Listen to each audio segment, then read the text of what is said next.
Hello बच्चों, चलिए इस प्रश्न को पढ़ते हैं। इसमें लिखा है, यदि भारी वस्तु एक धागे द्वारा लटकाई गई है तो यह देखा जाता है कि यदि वस्तु स्थिर अवस्था में लटकी है तो धागा नहीं टूटता, पर यदि उसे दोलन कराया जाता है तो धागा टूट जाता है। इसकी हमें व्याख्या करना है। तो चलिए बच्चों, इस प्रश्न की मूल अवधारणा को हम देख लेते हैं। बच्चों इस प्रश्न की मूल अवधारणा में हम देख लेते हैं कि बच्चों, किसी भी वस्तु को किसी भी वस्तु को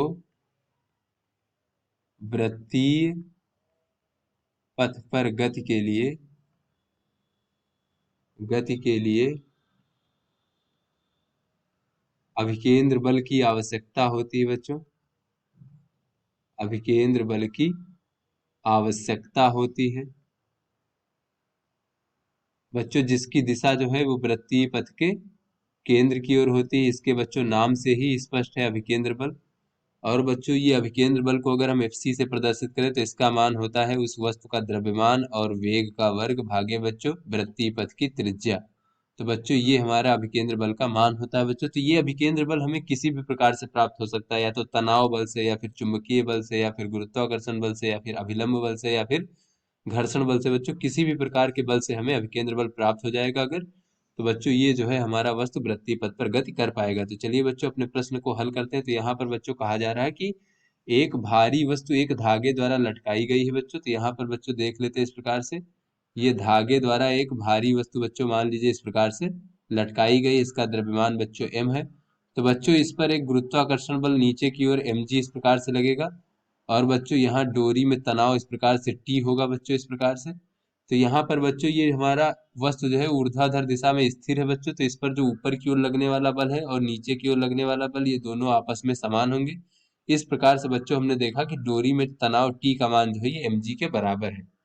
तो उसके बाद बच्चों अगर जो है इसी वस्तु को जो है अगर हम दोलन कराने लगे बच्चों, इस प्रकार से देख लेते हैं यहाँ पर, इस प्रकार से बच्चों ये हमारा वस्तु है, इसको अगर हम इस तरीके से दोलन कराने लगे बच्चों तो यह एक वृत्तीय पथ पर गति करने लगेगा बच्चों इस प्रकार से। और बच्चों यहाँ पर डोरी की लंबाई अगर हम L मान ले बच्चों इस प्रकार से, तो यही ये वृत्तीय पथ की त्रिज्या के बराबर हो जाएगा बच्चों। तो ऐसे में बच्चों यहाँ पर तनाव का मान हम T डैश मान लेते हैं बच्चों इस प्रकार से। और गुरुत्वाकर्षण बल बच्चों नीचे की ओर लग ही रहा था mg।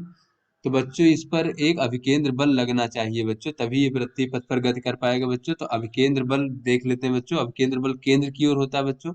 तो इस वस्तु पर जो केंद्र की ओर बल लग रहा है बच्चों टी डैश, और इसमें से बच्चों अगर हम नीचे की ओर लगने वाला यानी विपरीत दिशा में लगने वाले बल को घटा दें बच्चों इस प्रकार से, तो ये हमारा अभिकेंद्र बल के बराबर होना चाहिए बच्चों, अभिकेंद्र बल। तभी जो है ये वस्तु इस प्रकार से वृत्तीय पथ में गति कर पाएगा बच्चों। तो टी डैश ऋण एम जी बराबर बच्चों अभिकेंद्र बल का मान होता है एम वी का वर्ग भागे आर। तो बच्चों यहाँ पर एल मान लेते हैं और यहाँ पर बच्चों ये वेग इसका वी मान लेते हैं, वेग का परिमाण। तो बच्चों यहाँ से अगर हम देखें बच्चों तो डोरी में तनाव टी डैश बराबर हो जाएगा एम जी धन एम वी का वर्ग भागे एल। तो बच्चों ये हम देख रहे हैं कि जब हम इसे दोलन कराते हैं बच्चों वी वेग से, तो बच्चों क्या होता है कि इसका तनाव इतना बढ़ जाता है बच्चों। पहले जब स्थिर अवस्था में, यहाँ पर देख लेते हैं बच्चों, स्थिर अवस्था में ये बच्चों हमारा तनाव टी था। और दोलन की स्थिति में बच्चों यहाँ पर देख लेते हैं, दोलन की स्थिति में,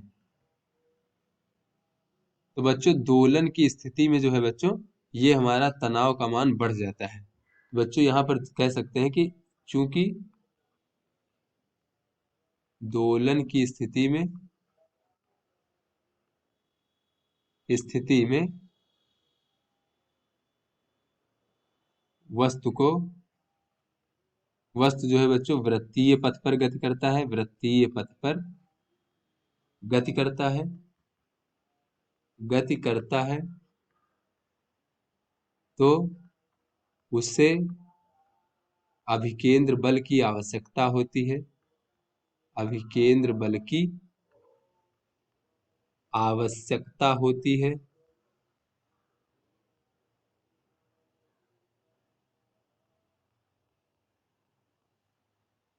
और बच्चों यहाँ पर देख लेते हैं, पहले स्थिर अवस्था में बच्चों, स्थिर अवस्था में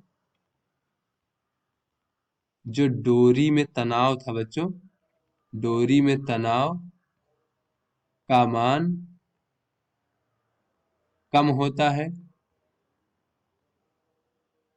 क्योंकि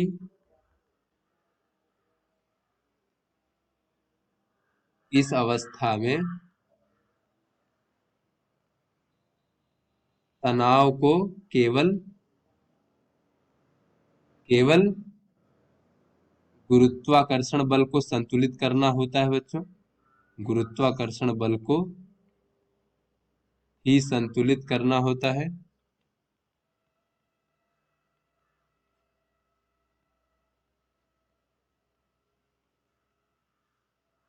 किंतु बच्चों दोलन की स्थिति में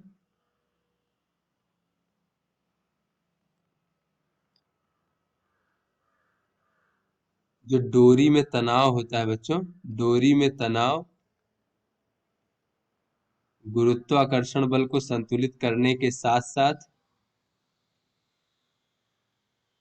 बल को संतुलित करने के साथ साथ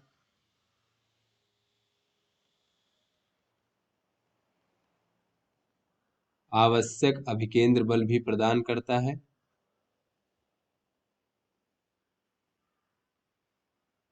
बच्चों जब दोलन करेगा तो वो वृत्तीय पथ पर गति करेगा। वृत्तीय पथ पर गति करने के लिए बच्चों हमें पता है कि अभिकेंद्र बल की आवश्यकता होती है। तो बच्चों ये जो तनाव है गुरुत्वाकर्षण बल को संतुलित करेगा करेगा और साथ में आवश्यक अभिकेंद्र बल भी प्रदान करता है। अतः दोलन की स्थिति में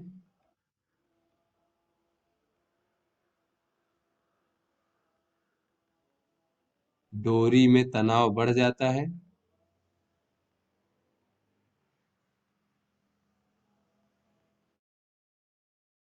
और डोरी जो है वो टूट जाती है और डोरी टूट जाती है।